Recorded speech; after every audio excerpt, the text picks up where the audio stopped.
ସମୟ 10ଟାରୁ 11ଟା ଭିତରେ ହେବ। ଝିପଝିପି ବର୍ଷା ହେଉଥିଲା। ମୁଁ ଝରକା ପାଖରେ ରୋଡ଼କୁ ଦେଖୁଥିଲି। ମୋର ହଠାତ୍ ନଜର ପଡ଼ିଲା ଗୋଟେ ସ୍ତ୍ରୀ ଲୋକ ଉପରେ, ଯାହାର କି ଏଜ୍ 18ରୁ 20 ଭିତରେ ହେବ। ସେ ଗୋଟେ କୁନି ଛୁଆଟାକୁ ତା କୋଳରେ ଧରିଥାଏ। ତା ପଛରେ ଗୋଟେ 8ରୁ 9 ବର୍ଷର ପୁଅଟେ, ସିଏ ବି ଗୋଟେ ଛୁଆକୁ ଧରିକି ବର୍ଷାରେ ମାଁ ପୁଅ ଚାଲୁଥାନ୍ତି।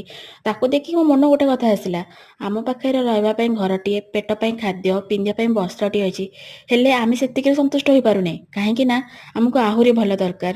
ଛୋଟ ଥିବା ସମୟରେ ଚାହୁଁଥିଲେ ଆମକୁ ସାଇକେଲ ମିଳିଯାଆନ୍ତା କି, ସାଇକେଲ ମିଳିଗଲା ପରେ ଭାବିଲେ ଗୋଟେ ବାଇକ୍ କି ସ୍କୁଟି ମିଳିଯାଆନ୍ତା କି, ତାପରେ ସେଇଟା ମିଳିଲା ପରେ ପୁଣି ଭାବିଲେ କାର୍ ମିଳିଯାଆନ୍ତା କି। ମୋ କହିବାର ତାତ୍ପର୍ଯ୍ୟ ହେଉଛି, ଆମ ପାଖରେ ଯାହା ବି ଅଛି ଆମେ ତାକୁ ନେଇକି କେବେ ସନ୍ତୁଷ୍ଟ ହୋଇନଥାଏ, ଯେଉଁଟାକି ଭୁଲ।